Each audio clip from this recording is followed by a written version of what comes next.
La indignante historia de Pierola y los Prado. Una historia de un traidor de la patria, que se encarna en nuestros últimos gobernantes. Esta es la historia que nunca nos enseñaron en el colegio. Por conveniencia de los gobiernos traidores, corruptos y vendepatrias. Durante el gobierno de Prado, se corría un estribillo que decía, este jabón lava, pero nunca sacará la mancha. Y todo aquel que lo decía o escribía terminaba en la cárcel. No olvidemos nuestra historia, peruanos. El rol de Nicolás de Pierola en la historia del Perú. Seguramente Nicolás de Pierola debe ser uno de los personajes que más daño ha causado al Perú. Y sin embargo, a través del tiempo, se le ha rendido pleitesía y hasta la principal avenida de Lima lleva su nombre. En las escuelas y colegios del país nunca se narró la historia verdadera de este político que le tocó ser una figura preponderante en los funestos años de la Guerra del Pacífico. Por el contrario, se le menciona como a patriota que dio todo de sí, por su patria. Ni los conocidos historiadores, Jorge Basadre, Pons Muso, ni otro, se atrevieron a escribir la verdad sobre Pierola. Y no porque no supieran cuál era lo cierto, sino, por el temor que casi siempre han tenido estos intelectuales a las clases dominantes y de poder en el Perú. Además sabían que pasando por encima de monstruosas verdades, podrían sus libros ser aceptados por el Ministerio de Educación del Perú y por otro lado serían reconocidos como hombres ilustres. Por ejemplo, nadie dijo que en realidad la guerra del 79 no fue con Chile, sino que fue con un país poderoso, ese país era Inglaterra. La primera potencia del mundo en esos años, que usó a Chile como instrumento para arrebatarle a Perú y Bolivia las riquezas que guardaban su suelo, riquezas que como era natural fueron a parar a las empresas inglesas después. Como una muestra de esto, puedo señalar que Chile, por la adquisición de sus blindados Cochrane y Blanco Encalada, no pagó ni un solo peso a Inglaterra que los construyó. Sin embargo, es importante que la historia real se vaya abriendo campo. Porque como es sabido, solo los pueblos que conocen y respetan su historia pueden aspirar a un futuro mejor. Para no explayarnos en este tema, nos centraremos en una parte de la historia. Era el mes de noviembre del 1879, ya el Perú había perdido el Huáscar en Angamos. Y solo le quedaba un débil barco de guerra que era la corbeta Unión.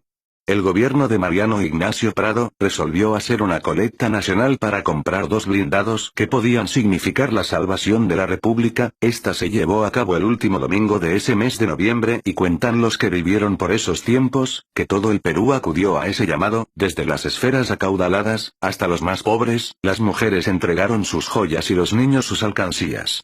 Por los mismos días llegaba al Callao desde Santiago de Chile, Nicolás de Pierola, país donde se encontraba exiliado y con el amparo de la burguesía chilena que tenía el poder en esa nación.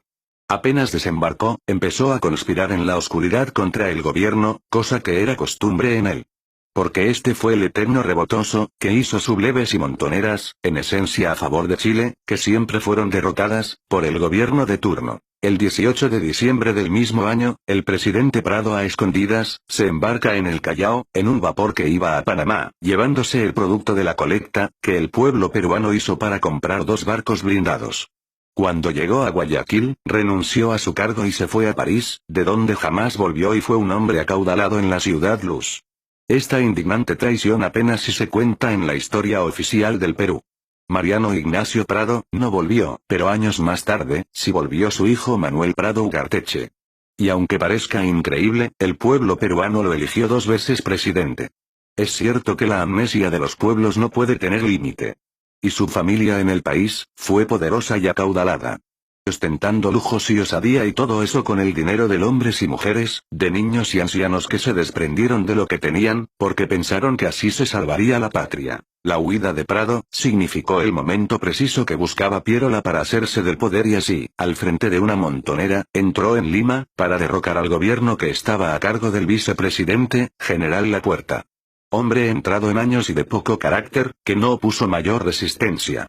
Además las tropas acantonadas en Lima, a través de sus jefes anunciaron que no se batirían contra peruanos en un momento tan difícil para el Perú. Por lo que aceptaban el gobierno de Pierola, para no causar más males a la nación. Apenas Pierola tomó las riendas del país, empezó un monstruoso plan contra su propio país, el Perú. Este hombre conocido como vanidoso, engreído y egocentrista, comenzó a dar los pasos para hundir a nuestro Perú. Está claro que todo lo que hizo, fue cumpliendo consignas de sus amos chilenos, de quien él fue, siempre un especial huésped. Lo primero que hizo, fue cortar todo apoyo y abastecimiento al ejército del sur, acantonado en Tacna. Sitio donde se llevaría la segunda etapa de la guerra con Chile. Al mando del ejército del sur o de Tacna, como también se le llamaba, estaba el contraalmirante Lizardo Montero, hombre que había combatido y derrotado a Pierola años antes en uno de los muchos levantamientos que éste inició. Por lo tanto lo tenía como enemigo político y sentía celos de él, porque si tenía éxito en la campaña del sur, podría ser bien visto por el pueblo peruano, y podría arrebatarle la presidencia.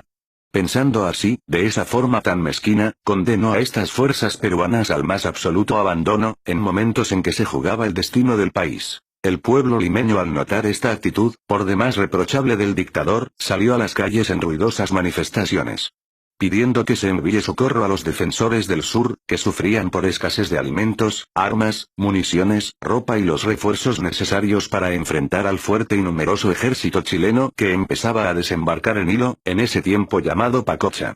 En Lima había en ese momento 2 divisiones de 8.000 soldados cada una, que había formado el general Lacotera, por orden del gobierno anterior y que permanecían inmóviles en sus cuarteles. Pierola, para acallar las protestas, ordenó enviar un cargamento secreto hacia Arica en la corbeta Unión, así fueron embarcadas con mucha fanfarrea y teatro un cargamento, en el que se suponía iba la salvación del ejército del sur.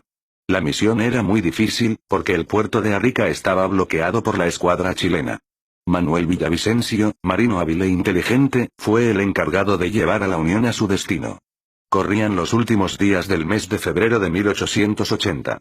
La Unión se acercó al puerto de Arica en la madrugada del 26 de ese mes, y empleando buenos movimientos pasó en la oscuridad entre los buques chilenos, y ancló en el muelle del puerto peruano e inmediatamente inició la labor de descarga, sin ocuparse de contestar al cañoneo de la flota del país del sur.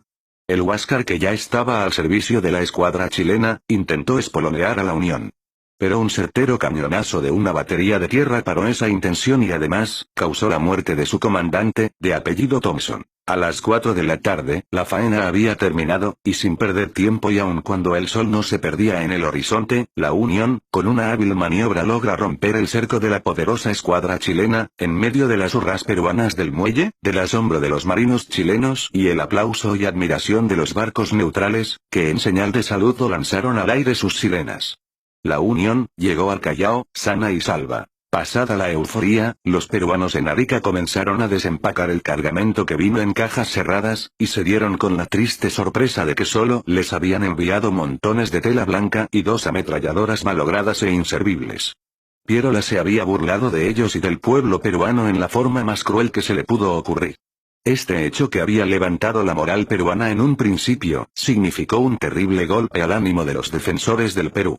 Respecto a esto, el historiador chileno Vicuña Maquena dice: este hecho trajo desazón en los espíritus entre la oficialidad y tropas peruanas. Ahora sabían los peruanos del ejército del sur, que estaban abandonados a su suerte y que no recibirían nada de su propio gobierno. Pierola estaba cumpliendo su cometido: facilitar la derrota del Perú. En este escenario, se dio la batalla de Tacna, o del Alto de la Alianza. Los chilenos avanzaron desde el norte con 18.000 soldados y 1.200 jinetes de caballería, con numerosa artillería manejada magistralmente por los artilleros ingleses. Los peruanos, que estaban aliados con Bolivia, opusieron 6.500 peruanos y 3.000 bolivianos. Sin caballería y con 12 piezas de artillería. El llamado ejército de Arequipa, que había salido de Arequipa hacía 2 meses antes, al mando del coronel Leiva, con 2.000 soldados, para unirse al ejército de Tacna, jamás llegó. Avanzó tan lentamente que el día 26 de mayo, día de la batalla, se encontraba en Mirabe, a 130 kilómetros de Tacna, de donde regresó a Arequipa. Naturalmente este mal coronel no llegó a su destino por órdenes de Pierola, que era su amigo y coterráneo. Ambos eran de Arequipa. A pesar de la tremenda diferencia de fuerzas, el encuentro fue horriblemente parejo, sobresaliendo el batallón Cepita al mando de Cáceres.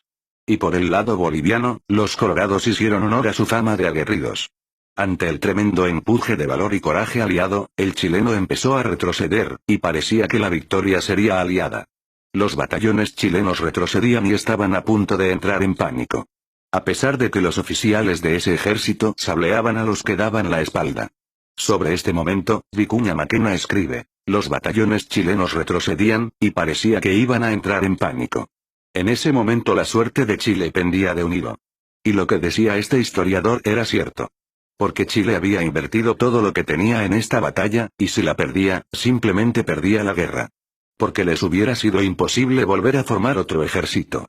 Pero fue en esas circunstancias que se detuvo el avance peruano, lo que había sucedido era, que se habían agotado las municiones. Entonces los chilenos volvieron a la carga y a nuestros compatriotas no les quedó más que batirse a bayoneta. Se perdió la batalla de Tacna, y con ello la oportunidad de salvar a la nación. Todo por la traición, de un cucufato que se creía a Dios, que servía al enemigo, Chile. La derrota del ejército de Tacna, agobió al pueblo peruano, muchas lágrimas corrieron, cuando se difundió la noticia, sin embargo en Palacio de Gobierno en Lima, hubo fiesta. El 28 de mayo de ese mismo año, 2 días después de la batalla, se publicó en el diario oficial del gobierno de Pierola, llamado La Patria. Un editorial que empezaba con las siguientes palabras. Hace 2 días atrás fue destruido en Tacna, el último reducto del corrupto régimen anterior. Se refería a los mártires del Alto de la Alianza. Que todo el Perú lloraba. A ese punto llegó la insanía mental de este dictador al servicio de Chile. En el peor momento de la historia del Perú, pasaron los meses y el ejército invasor comenzó a desembarcar en las cercanías de Lima. Todos los militares conocedores de su oficio le recomendaban salir al encuentro de esas tropas chilenas que estaban desembarcando para batirlas por separado, impidiendo que puedan concentrarse. El diario El Comercio, en sus artículos y editoriales también exigía eso. Sin embargo Pierola, reacio a todo consejo, permaneció inmóvil permitiendo que los chilenos tranquilamente desembarcaran y se trasladaran a Lurín. En el fondo no quería delegar a nadie el mando del ejército. Tampoco quería dejar Palacio de Gobierno. Por eso decidió esperar al ejército de Chile, en las puertas de Lima. Así llegó el 13 de enero de 1881, en San Juan, se dio el primer encuentro del compacto ejército chileno apoyado por su escuadra, contra un ejército peruano totalmente mal dirigido por un miserable traidor, como era Pierola. Naturalmente el resultado no pudo ser bueno para los peruanos. Que tuvieron que retroceder hacia la segunda línea colocada en Miraflores. Terminada la batalla de San Juan, la soldadesca chilena se desbandó y comenzaron a saquear las residencias de Chorrillos y cercanías. Donde había muchas bodegas de vinos y otros licores. Productos que los soldados mapuchinos comenzaron a beber en forma desenfrenada, mientras reprendían fuego al pueblo. Preocupado el general Baquedano, comandante en jefe del ejército chileno, le pidió una tregua a Pierola, cosa que éste aceptó inmediatamente. Naturalmente que tenía que ser así, Pierola no podía permitir una debacle del ejército chileno. En la noche, mientras el fuego consumía las casas y residencias y los chilenos se mataban entre sí, y otros dormían en las calles o deambulaban totalmente embriagados por el alcohol. Se presentó ante el dictador peruano, el coronel Cáceres. Para pedirle permiso, y atacar con su batallón de 2000 hombres, a los chilenos en la absoluta convicción que con esa acción terminaría con el ejército chileno que se hallaba desbandado y borracho y con ello se ganaría la guerra. Naturalmente Pierola le negó el permiso, aduciendo que le había dado su palabra al comandante chileno, de que no atacaría. Una prueba más de que este miserable, servía a Chile. Naturalmente, cuando ya a los chilenos se les pasó la borrachera, y se reagruparon, se olvidaron de la tregua y empezaron el ataque contra la segunda línea defensiva que estaba en Miraflores. Esto ocurrió a mediodía del día 15 de enero. Las mal distribuidas fuerzas peruanas, poco pudieron hacer, y a Pierola, el comandante en jefe, no se le vio dar ni una sola orden. Y cuando ya todo estaba consumado, se retiró del escenario hacia Lima. Y para no dejar inconclusa su obra contra la patria, Pierola ordenó a todos los soldados depositar sus armas en el cuartel Santa Catalina.